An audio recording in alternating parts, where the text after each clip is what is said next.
Pernah nggak Anda ada di sebuah rapat penting, semua orang ngomongin istilah yang, Anda nggak ngerti sama sekali. Tapi Anda cuma bisa manggut-manggut sambil berharap nggak ada yang nanya pendapat Anda. Hahaha, itu situasi klasik. Rasanya kayak lagi ujian dadakan ya. Betul-betul.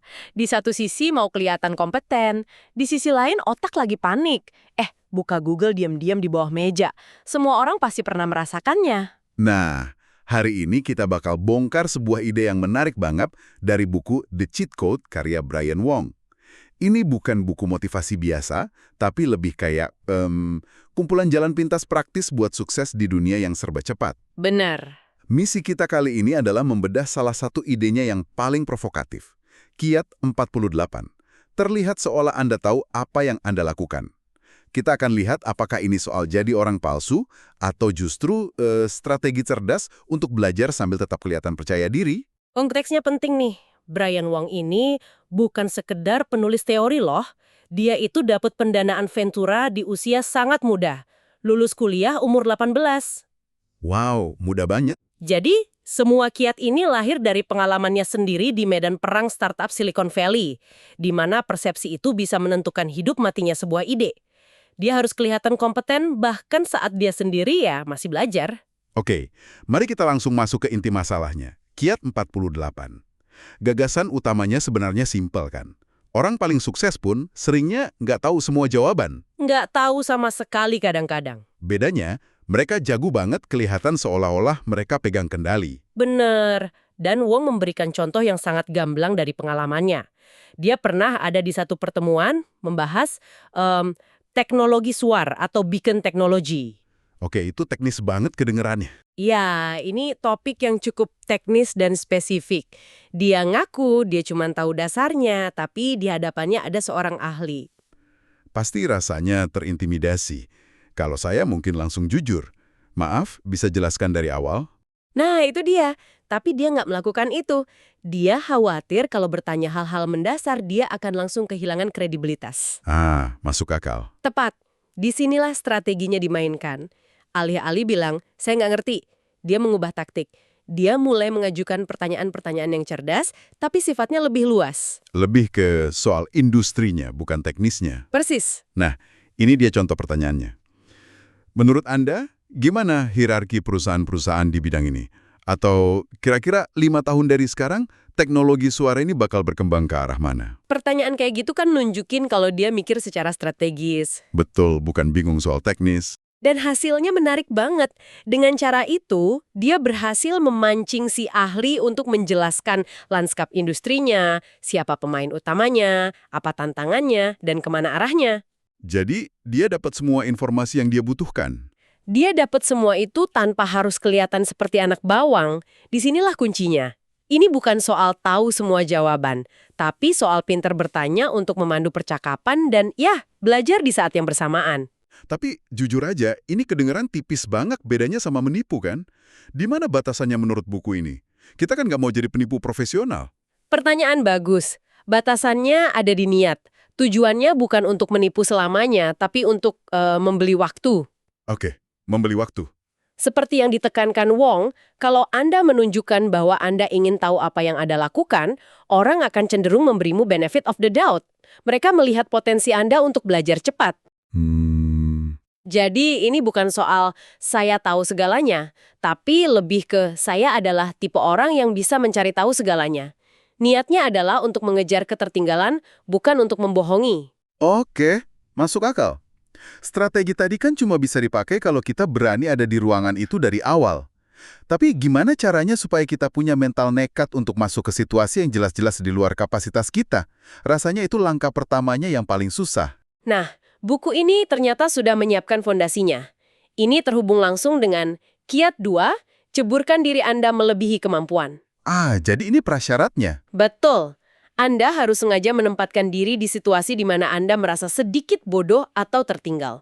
Wong menyebut dirinya sebagai anggota klub pura-pura bisa sampai akhirnya benar-benar bisa atau fake it till you make it. Frasa itu klasik, tapi sering disalahartikan sebagai penipuan murni. Padahal ada kelanjutannya ya, sampai akhirnya benar-benar bisa. Jadi ini sebuah proses. Iya. Betul.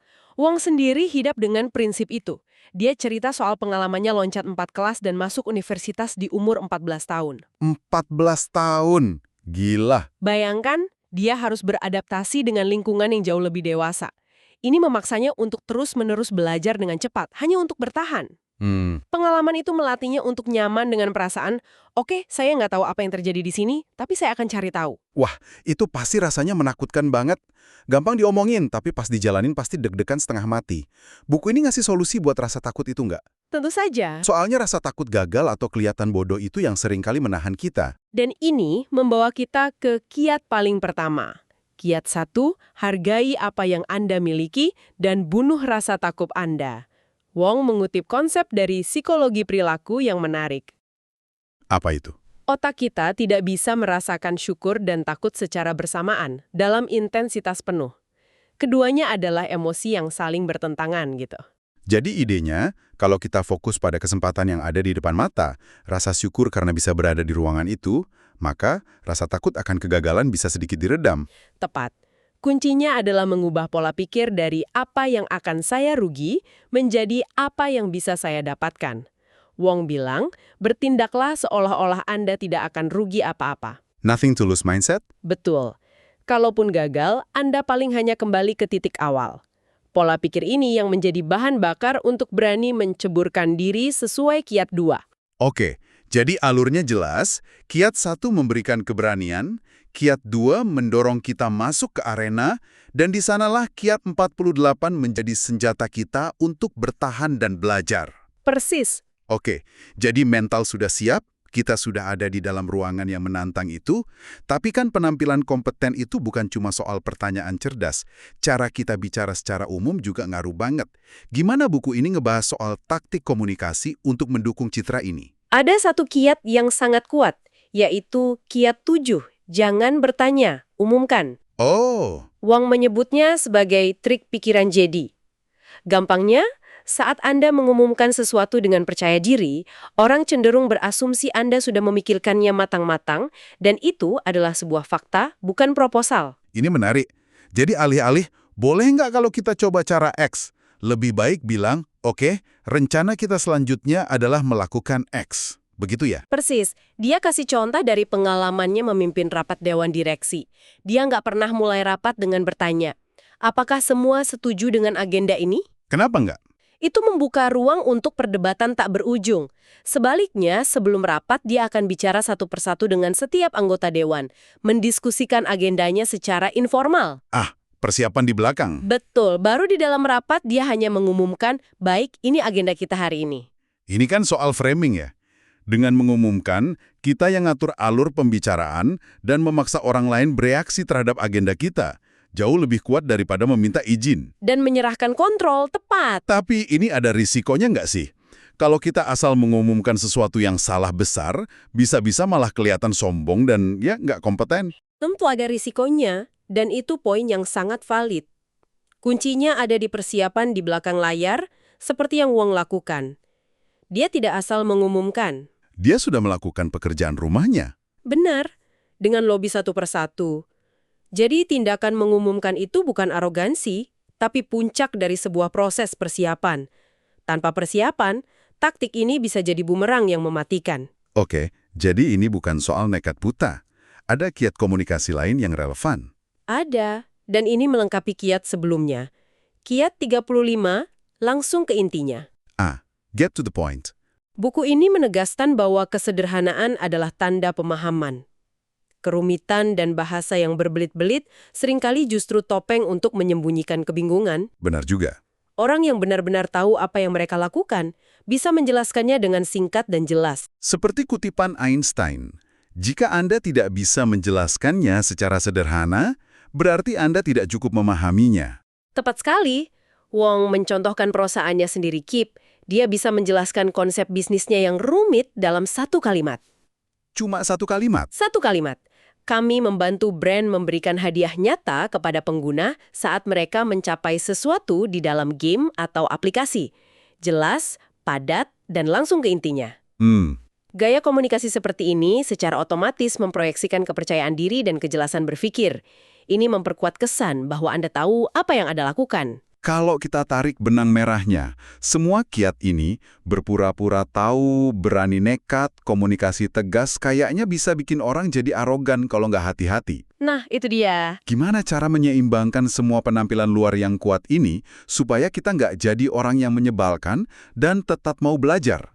Ini adalah bagian terpenting dari keseluruhan filosofi buku ini. Semua taktik tadi harus diimbangi dengan pola pikir internal yang benar. Oke. Disinilah kiat 36, jaga pikiran Anda tetap terbuka lebar, masuk. Buku ini membahas konsep Zen, Shoshin, atau pikiran seorang pemula. Pikiran seorang pemula. Iya, dan contoh terbaiknya menurut buku ini adalah Steve Jobs. Jobs sering masuk ke rapat seolah-olah dia adalah orang yang paling tidak tahu di ruangan itu. Tunggu, ini menarik. Steve Jobs, seorang jenius teknologi, justru sering bersikap seolah dia orang yang paling tidak tahu di ruangan. Betul. Ini kan kebalikan total dari kiat 48 yang menyuruh kita terlihat tahu segalanya. Gimana dua ide yang kelihatannya kontradiktif ini bisa jalan bareng? Nah, inilah paradoks yang indah. Keduanya tidak saling meniadakan, tapi saling melengkapi. Kiat 48, yaitu penampilan luar yang percaya diri, adalah tiket masuk Anda. Tiket masuk. Itu adalah alat untuk bisa duduk di meja yang sama dengan para ahli, untuk mendapatkan kesempatan, untuk tidak diremehkan. Tapi begitu Anda sudah berhasil masuk ke ruangan itu, Anda harus mengaktifkan kiat 36. Jadi di luar kita pasang topeng kompeten? Yes, tapi di dalam hati kita harus jadi murid yang paling rendah hati. Tepat. Oke. Steve Jobs menggunakan taktik ini. Dia akan masuk ke rapat dan mengajukan pertanyaan-pertanyaan paling mendasar. Kenapa kita melakukan ini? Apa prinsip utamanya? Dia membongkar semuanya dari awal. Jadi penampilan percaya diri, kiat 48, membuka pintu. Dan rasa ingin tahu seorang pemula, kiat 36, adalah apa yang Anda lakukan setelah melewati pintu itu. Tujuannya bukan untuk menipu, tapi untuk menciptakan kesempatan belajar yang paling efektif di lingkungan yang penuh tekanan. Ini merangkum semuanya dengan sangat baik. Jadi, ini bukan soal kebohongan, tapi soal strategi dua langkah. Langkah pertama adalah mendapatkan akses dan kredibilitas. Betul. Langkah kedua adalah menggunakan akses itu untuk belajar secepat mungkin. Keinginan tulus untuk belajar itulah intinya. Benar. Seperti kesimpulan di kiat 48, jika Anda menunjukkan bahwa Anda ingin tahu apa yang Anda lakukan, orang akan memberimu keuntungan keraguan dan menganggap Anda memang tahu atau akan segera tahu. Jadi ini bukan tentang berpura-pura sudah sampai di tujuan. Bukan, tapi tentang meyakinkan orang lain bahwa Anda adalah orang yang pasti akan sampai ke tujuan. Jadi kalau kita rangkum, terlihat tahu apa yang Anda lakukan, itu ternyata sebuah keterampilan berlapis. Ini dimulai dari mengatasi rasa takut, yaitu kiat 1. Iya. Lalu berani menempatkan diri di situasi sulit, itu kiat 2. Begitu di sana, kita gunakan pertanyaan strategis dari kiat 48. Dan komunikasi yang tegas tapi lugas dari kiat 7 dan 35. Betul. Dan selama proses itu, di balik semua penampilan luar, kita harus menjaga rasa ingin tahu yang tulus seperti seorang pemula, dari kiat 36. Sebuah kerangka kerja yang sangat utuh, ini adalah siklus. Anda masuk ke ruangan, belajar sesuatu, menjadi lebih kompeten, lalu Anda mencari ruangan lain yang lebih menantang lagi, dan mengulangi prosesnya. Itu adalah mesin pertumbuhan pribadi yang sangat kuat. Sangat kuat. Sebuah pemikiran terakhir untuk Anda yang mendengarkan. Buku ini kan penuh dengan kiat atau aturan main. Coba pikirkan di industri atau lingkungan kerja Anda sendiri.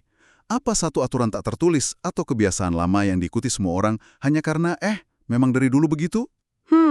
Pertanyaan menarik. Dan apa yang akan terjadi jika Anda, dengan bekal pola pikir ini, mulai bertindak seolah-olah Anda tahu cara yang lebih baik, bahkan sebelum Anda punya semua datanya? Percakapan menarik apa, atau bahkan inovasi apa yang bisa lahir dari keberanian itu?